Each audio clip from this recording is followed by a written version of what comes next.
Olá! O Mania de Museu é um programa que valoriza o patrimônio histórico, artístico e cultural. Vem comigo!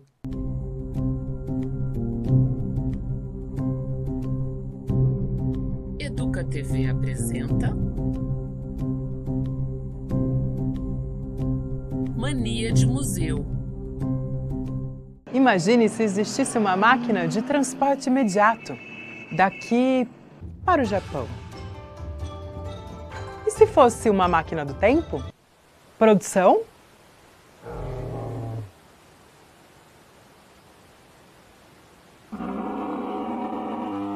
Olá, eu sou Mia Moraes e esse é o Mania de Museu. O programa de hoje aborda o tema meio de transporte, o automóvel. Enquanto não se inventa uma máquina de teletransporte ou do tempo, conheça mais sobre o assunto carros. Há milhares de anos atrás, o caminhar a pé era a única forma de ir de um lugar para o outro.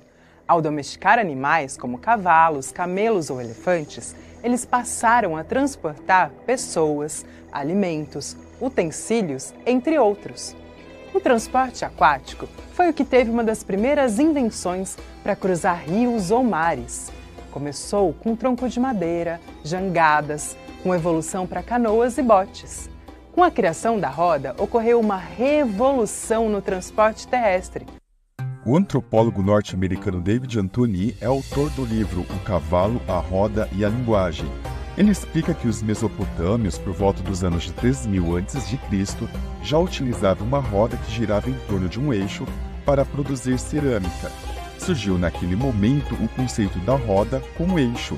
Ao refinar a técnica para gerar um encaixe perfeito entre roda e eixo, o atrito deixou de existir e a leveza da roda ao girar passou a movimentar o mundo da época. A descoberta revolucionou o mundo do transporte. Essa tecnologia influenciou os povos da época da Era do Bronze e mudou os caminhos da humanidade. Da roda para a carroça puxada por cavalos ou bois. Da carruagem para o carro movido a vapor. Para! Para tudo! Carro movido a vapor? Uma máquina a vapor funcionava com algo que queimasse, o carvão, por exemplo, para mover as locomotivas. No caso do automóvel, a água fervia ao calor de bicos de querosene que forçava o vapor a entrar em cilindros, empurrando os pistões. Essa energia girava o eixo que movia as rodas. Guilherme Menegasso é engenheiro mecânico, trabalhou na indústria automobilística e atualmente é cofundador da empresa Roboteria, que fica na cidade de Joinville, no estado de Santa Catarina. Queria entender com você um pouquinho do lado pessoal, né? Você sempre gostou de carro, de automóvel, de entender o funcionamento? Sim, sempre gostei. Desde criança eu gostava de desenhar carro, pesquisar, comprar super trunfo, comprar revista quatro rodas. Sempre acompanhei bastante o desenvolvimento do carro, né? E aí acabou fazendo qual faculdade? Eu fiz faculdade de engenharia mecatrônica, aí em Campinas. Aqui em Campinas. E tem certa relação com o carro, né? Mais relacionado com o processo de produtivo mesmo.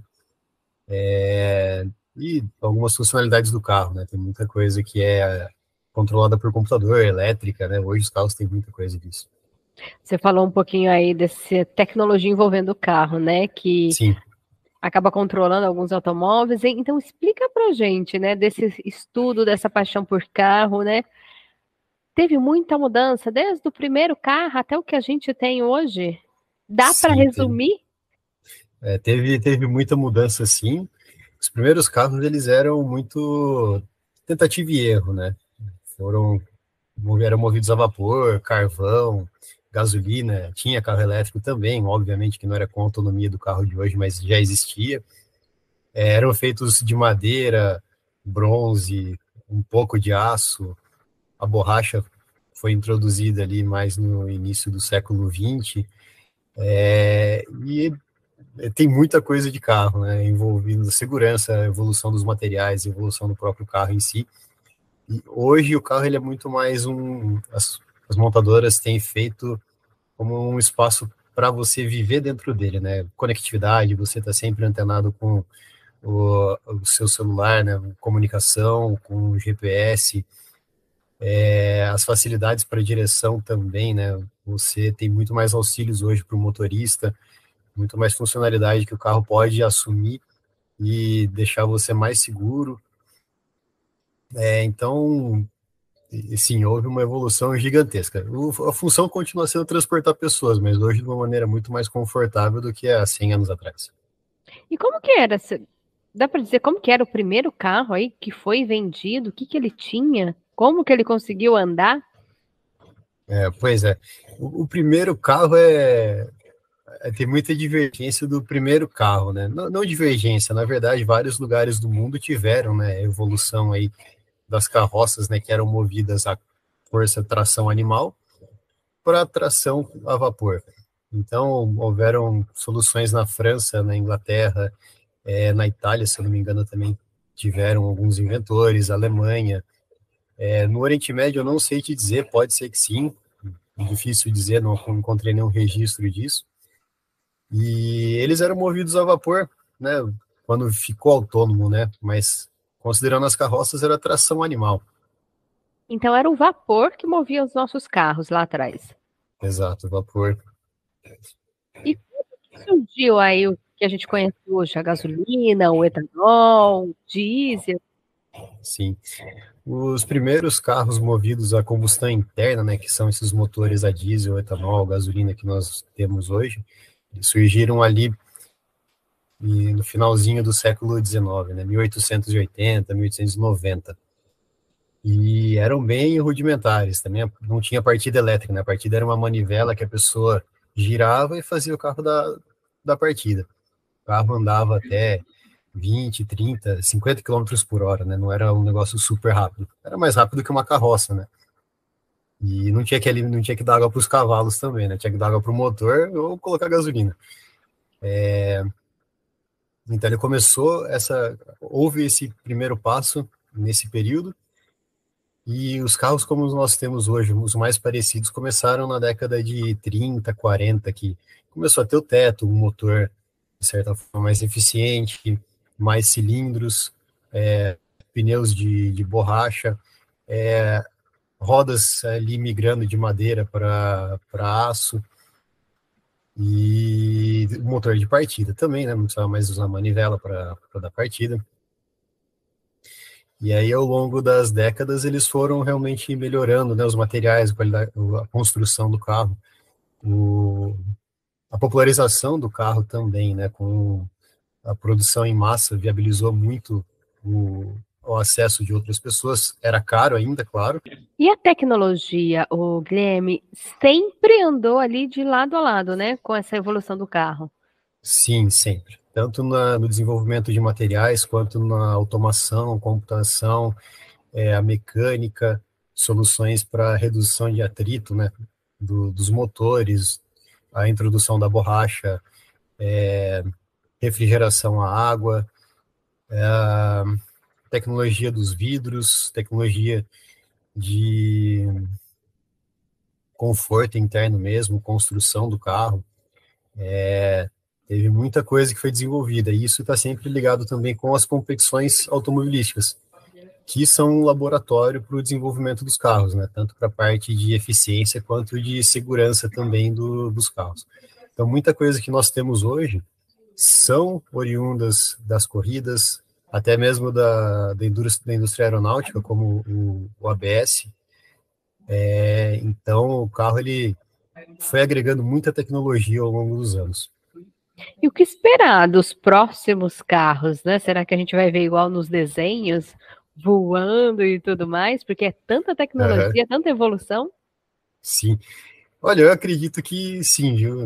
Nós vamos ter, sim, carros voando. Já existem algumas empresas no mundo que têm protótipos em teste. Algumas estão bem avançadas, com mais de 10 anos de pesquisa e de testes. Esse é um dos pontos, né? Você melhorar a mobilidade, né? Permitir que o trânsito na terra seja menor, né? Vai ter um caos aéreo também.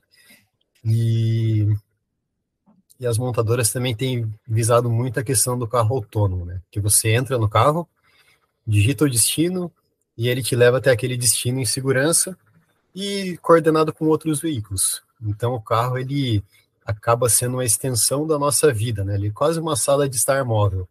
Então você entra, vai trabalhando, conversando com outras pessoas, dormindo, sei lá, o que dá na mente. Mas eu acredito que esse seja o futuro aí que estão prevendo para os carros. As inovações tecnológicas avançam. Atualmente, pesquisadores retomam o sonho do veículo autônomo. Você sabia que desde 1920 se estuda a possibilidade do automóvel sem condutor para transportar pessoas? Em 1925, nos Estados Unidos, Nova York, Francis Holdina fez uma experiência com um carro autônomo. O automóvel era controlado por ondas de rádio e a engenhoca fez o carro ligar, trocar a marcha e buzinar.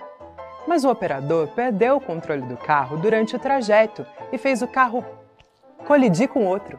No final dos anos 30, a General Motors criou o primeiro modelo autônomo elétrico. O carro foi construído em 1958.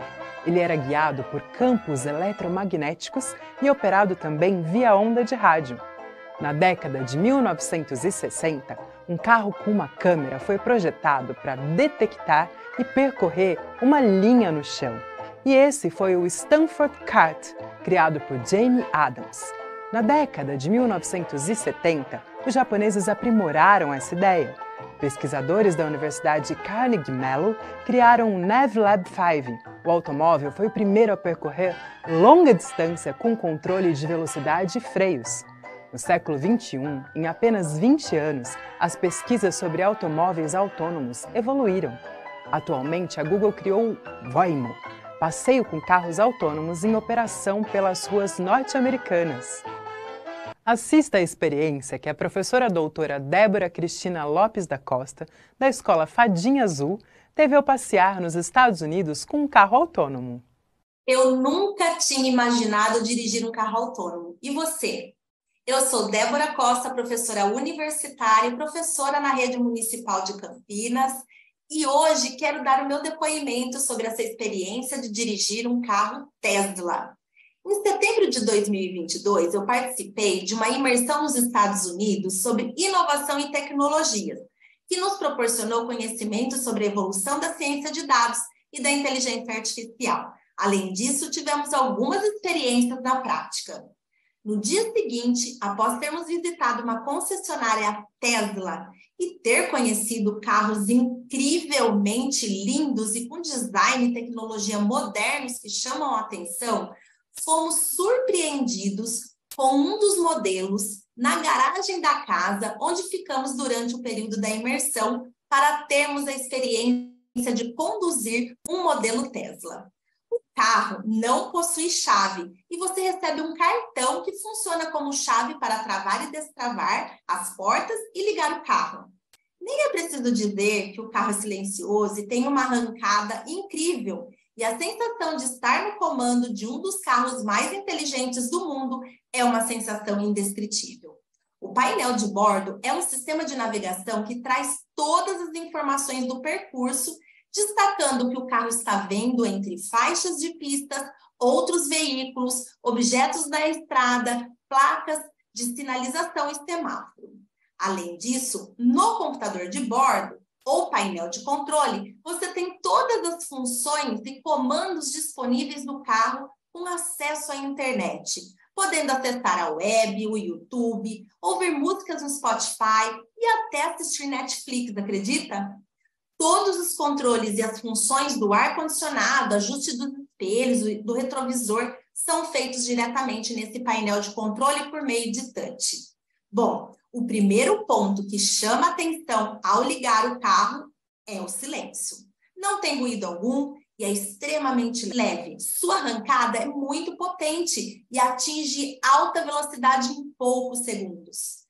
O carro vai de 0 a 100 km em 3 segundos. Por outro lado, você sente a segurança do carro e a direção firme e muito bem calibrada, e essa estabilidade do carro oferece muita segurança. Não preciso nem dizer que na aceleração, mas ao mesmo tempo ele reduz de imediato assim que você tira o pé do acelerador. Agora, o ponto alto da experiência de estar dirigindo um Tesla foi colocá-lo no modo autônomo. Quando você dá 2 toques da seta para baixo, a direção automática é ativada e ela assume a direção por você, conduzindo em linha reta e em faixa contínua. Seu sistema vai reconhecendo os carros que estão ao seu redor e, na medida que o carro da frente desacelera ou vai parando devido a um semáforo, ele também reduz e respeita a velocidade e vai desacelerando até parar. Em um primeiro momento, a estranheza, o medo, a adrenalina, a tensão são tensões que se misturam, pois você está confiando a direção ao computador e à inteligência do carro. Confesso que quebrar esse paradigma de não estar no controle do carro e confiar na inteligência do carro me deu medo. Pois nosso instinto nos passa a sensação de insegurança quando não estamos no comando.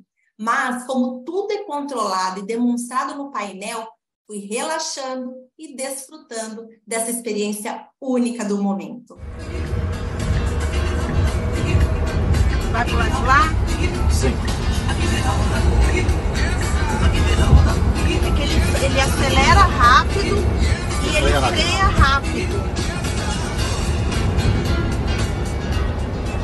Para quem gosta de tecnologia como eu, é incrível esse painel de controle e que tem a função de avisar sobre o nível da bateria, a necessidade de carregamento e onde encontrar um local mais próximo para recarga. Tivemos a oportunidade de parar em uma das estações de carregamento Tesla e de imediato impactou a estrutura, pois é similar a um posto de gasolina com vários pontos de recarga que são alimentadas pela energia solar e ainda conta com lojas de conveniência para que o motorista possa esperar enquanto o carro carrega. Incrível, não é? O que podemos concluir dessa experiência é que, apesar de termos consciência das limitações do acesso a um carro elétrico autônomo e autodirigível pela maioria da população mundial, não podemos negar a existência de uma tecnologia de ponta, sustentável e que poderá ser responsável por um trânsito mais seguro e mais alinhado com os novos padrões de sustentabilidade de energias renováveis e com menos poluição. É isso, essa foi a minha experiência, obrigada e até a próxima. Acompanhe a entrevista que Vivi Novaes fez com a equipe do Museu do Automóvel no Brasil. Então, Regiane, me conta, né? Hoje, o museu, ele tá onde? Qual cidade? Qual estado? Conta pra gente. Primeiramente, né, obrigado por estar aqui, né, por ter lembrado do museu, tá? O museu, ele se encontra em Canela, tá? Rio Grande do Sul, uma das principais avenidas da cidade. Você entrou na cidade aqui, nós estamos bem localizados. O que é o Museu do Carro? O que traz para a pessoa que vai visitar? O Museu do Automóvel, tá? Ele não é só museu, eu costumo dizer que ele conta a história do automobilismo no mundo, tá? Nós temos a parte, assim, ó, desde a linha do tempo, tá? Nosso passeio aqui, ele inicia nos anos 20 e vai até o final dos anos 80. Então, nós temos uma ala somente dos anos 20, tá? Aí nós temos uma outra ala dos anos 40, 30, 40, e 50 e 60. E na outra ala nós temos 70 e 80 para finalizar.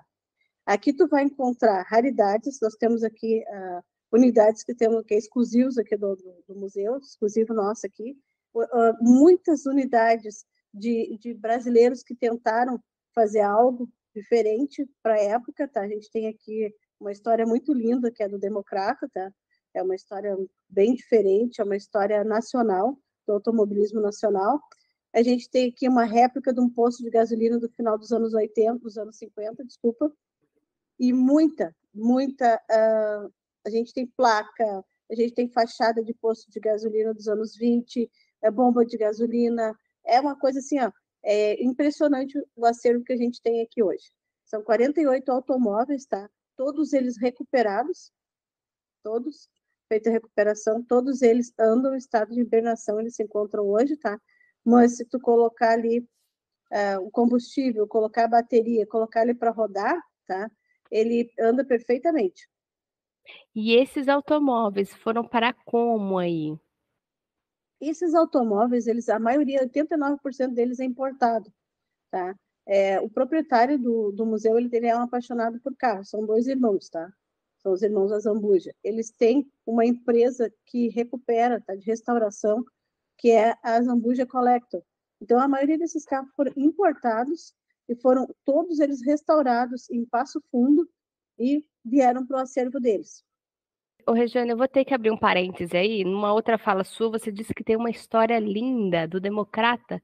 Dá para resumir um pouquinho para a gente? Depois a gente já volta a falar do museu aí. Tranquilo. O Democrata é um carro que foi feito em 1968, tá? Ele foi construído, foi projetado anteriormente, mas foi lançado em 68.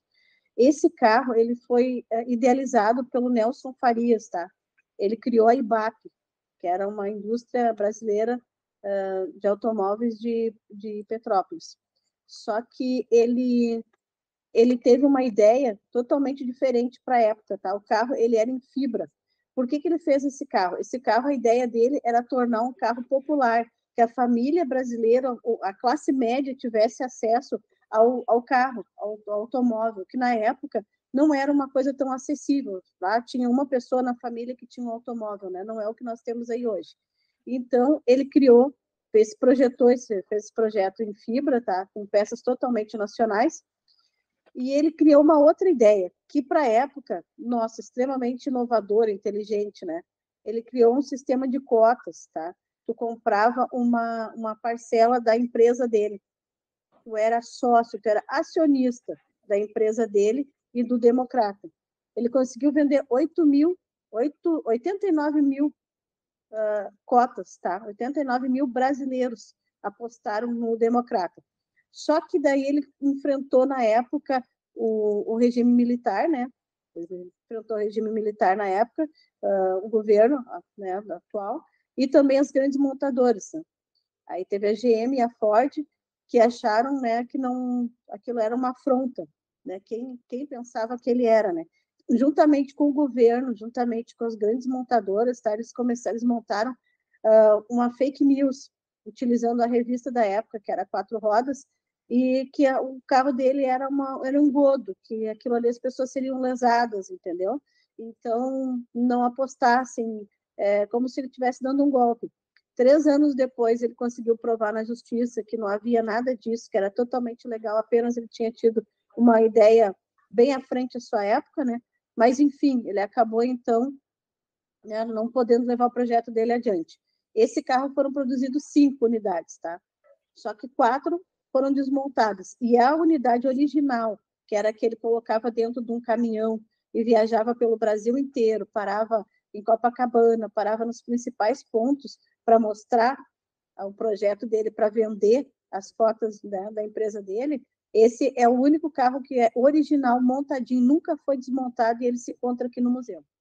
De conhecer os automóveis, toda a evolução tem muita história, né? Por trás de cada veículo aí. Tem muita história, e tem também, assim, uma outra questão que eu sempre digo, visitar o museu, tá? Eu estou visitando o museu.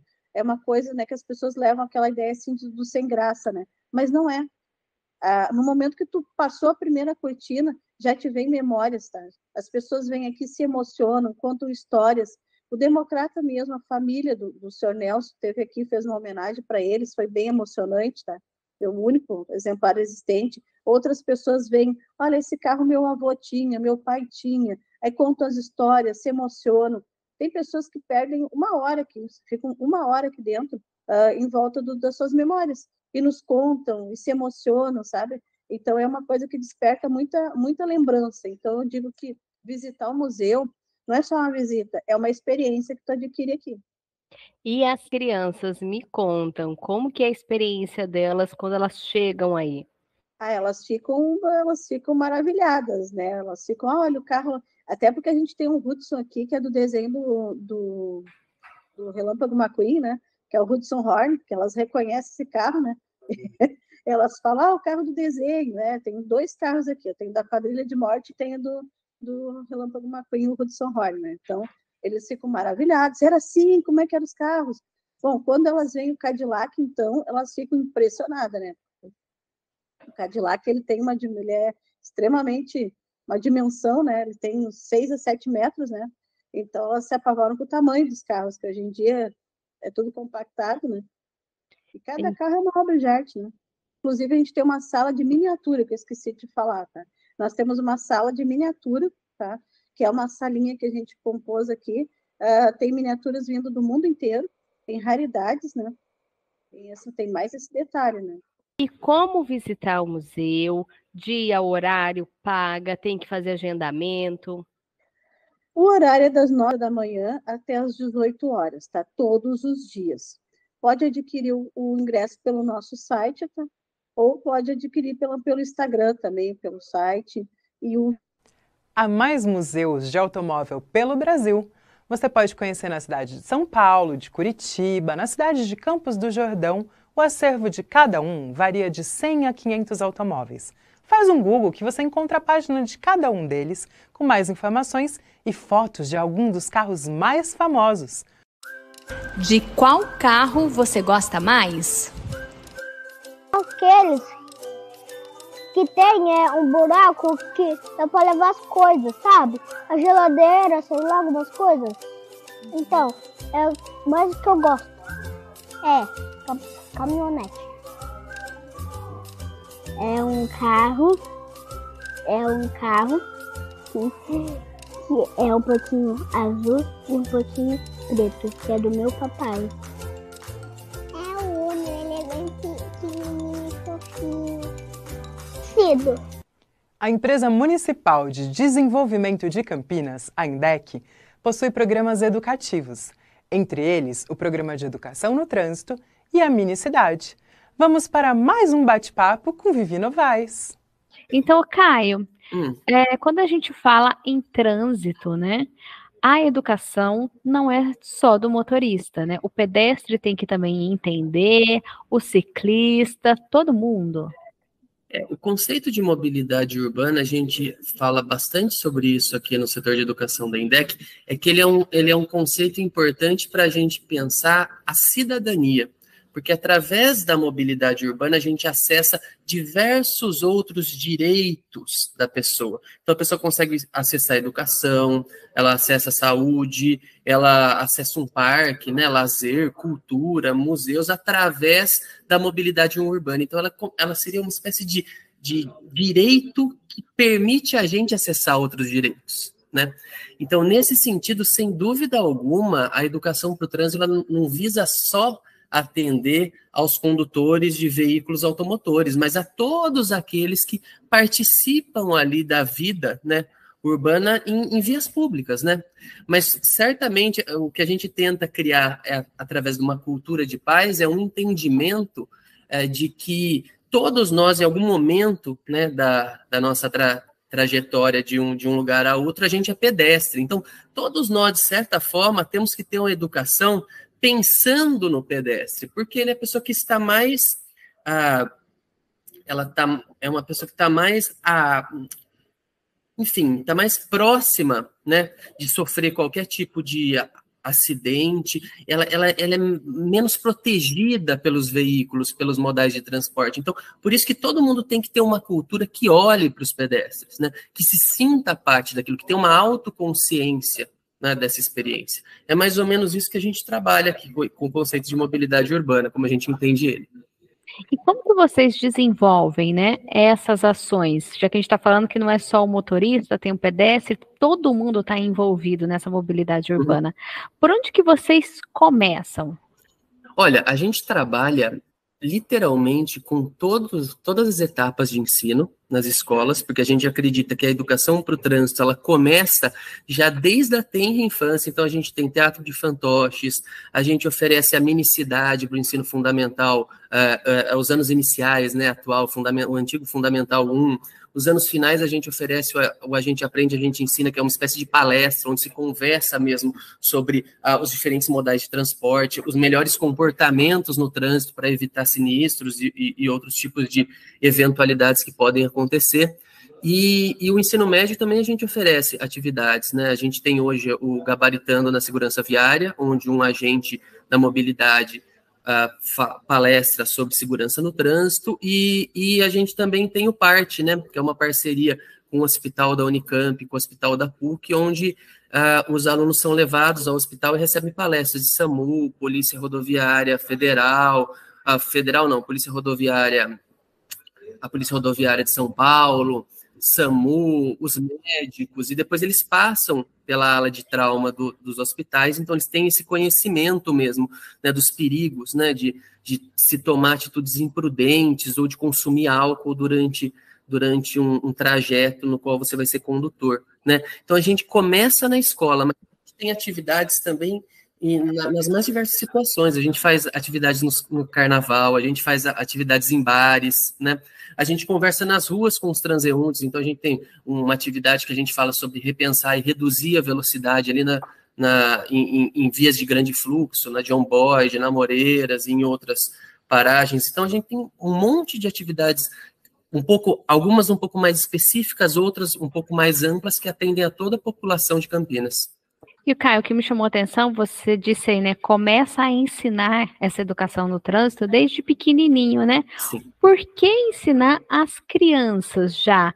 Elas vão lá e puxam a orelha do pai que está dirigindo, da mãe que está dirigindo, se fizer coisa errada? O que vocês observam nessas aulas? Engraçado, por incrível que pareça, as crianças, elas absorvem muito rápido o conhecimento sobre educação para o trânsito e para comportamento seguro durante a mobilidade urbana. É engraçado porque alguns pais relatam que após a gente fazer as nossas atividades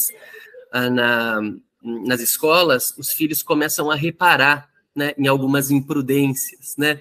Então, eles chamam a atenção do pai para vestir o cinto de segurança, eles avisam se existe, sei lá, se uma porta está aberta ou ela não está corretamente fechada, eles avisam o pai quanto um eminente avanço no sinal, né? Então, tudo isso a gente acredita que, impactando também as crianças, a gente consegue impactar a família toda, né? Porque todos acabam pensando um pouco mais de maneira segura e adotando comportamentos que são seguros, né, no trânsito, e isso acaba impactando em toda a sociedade.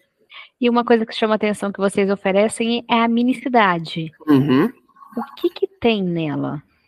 Pois bem, a minicidade fica aqui na INDEC, né? E ela é, na verdade, uma espécie de simulacro, né, de uma via urbana. Então, a gente tem rua, a gente tem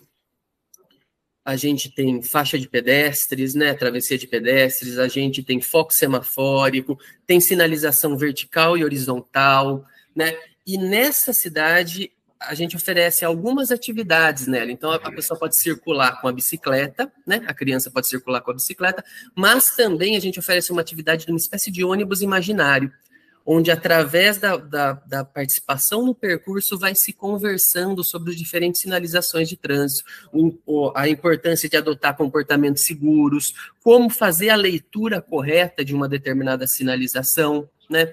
A atividade dura mais ou menos 20 minutinhos, né? E a gente oferece para crianças de 5 a 11 anos, né? Então, pego a educação infantil e vai até os anos iniciais do ensino fundamental. E é importante todo mundo entender dessa mobilidade, do trânsito, né? Uhum. Para até diminuir os acidentes. Não, sem dúvida alguma. A gente acredita que boa parte dos acidentes, eles não são fortuitos, eles não acontecem ao acaso, né? É por isso que a gente mudou a conceituação, a ABNT mudou de acidente para sinistro de trânsito. Por que é sinistro? Porque não é fortuito, não é casual. Acontece por um equívoco, e muitas vezes esse equívoco ele é provocado por uma imprudência, né? Por excesso de velocidade, na maioria das vezes, por consumo de algo, por não respeitar a sinalização de trânsito, né? Então, existe um conjunto de causas que aumentam a probabilidade de risco de sinistralidade, mas ele não acontece ao acaso, a gente pode evitá-los, né? E é para isso que a gente trabalha, educando toda a sociedade campineira para que ela adote condutas e comportamentos corretos para a segurança no trânsito. Com o crescimento de uma cidade, há um aumento significativo de transporte. Bicicletas, motocicletas, automóveis, ônibus, caminhões. No ano passado, em 2022, a INDEC publicou em seu boletim que 151 pessoas perderam a vida no trânsito em Campinas. Pode-se dizer um motociclista morto a cada 5 dias e um pedestre morto a cada 7 dias. Fomentar a educação no trânsito é importante para que vidas sejam preservadas. Mania de Museu, o programa que valoriza o patrimônio histórico, artístico e cultural. Mais curiosidades sobre automóveis. Vem comigo! A criação de um motor elétrico pelo engenheiro húngaro Anyus Sidlik data por volta de 1828. Nesse período, o norte-americano Thomas Davenport e o escocês Robert Anderson criavam modelos também elétricos, mas para automóveis. Após os anos de 1859, um grupo de pesquisadores franceses realizavam experimentos sobre carros elétricos e materiais para a produção de baterias e durabilidade da carga. Em 1888, na Alemanha, Andreas Flücklen criou o primeiro carro elétrico que podia chegar a 15 km por hora. Mas foi em 1899 que a belga Camille Enestattis atingiu com um carro elétrico mais de 100 km por hora. Em 1908, Henry Ford revolucionou o sistema de linha de produção de carros a combustão. Deixou o preço do carro mais barato e acessível para as pessoas. Em 1913, ele cria seu primeiro carro elétrico. Porém, o preço final era quase o dobro que um carro movido a gasolina. Produção? Fui!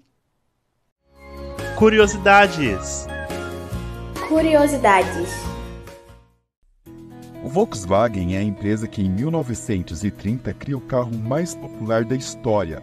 Recebeu o mesmo nome no Brasil com o acréscimo de sedã. Da sonoridade Volks passa Volks, de Volks para Fuque, e de um pulo o carro ganha seu nome brasileiro, Fusca. Em outros países é conhecido como besouro, bolha, inseto, sapo, baratinha. Por anos foi carro de polícia chamado de Joaninha, nome que aparece em músicas do rock nacional dos anos 80. O Fusca do Itamar foi uma tentativa de retorno do modelo idealizado pelo presidente Itamar Franco, mas foi uma história curta. Outros modelos como o New Beetle imitavam as mesmas linhas do besouro. O legado do Fusca é a democratização do acesso ao automóvel.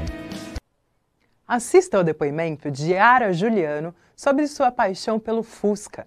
Ela é orientadora pedagógica aposentada da Secretaria de Educação de Campinas. Assim que se aposentou, realizou um antigo sonho. Para vocês como é que o Fusca surgiu na minha vida. Desde a infância eu sempre adorei carros, design de carros, mas o Fusca sempre foi a minha paixão. Quando eu fui fazer magistério, de 80 a 84, eu ia de ônibus e ficava olhando os Fuscas, além das brincadeiras de criança que a gente sempre teve, Fusca azul, Fusca branco, placa não sei o quê. E eu falei para mim que eu sempre iria ter um dia um Fusca. Muito bem, terminei o magistério. E eu andava ao longo do magistério na Rua 13, passava em frente à loja Modelo e eu olhava na vitrine e tinha lá o sapato de verniz, bolsa de verniz. E eu falava, um dia eu ainda vou ter isso aí também. Até que eu me formei, no primeiro ano eu consegui comprar a bolsa de verniz e o sapato de verniz. E aí eu comecei a namorar o meu marido, né, que está falecido.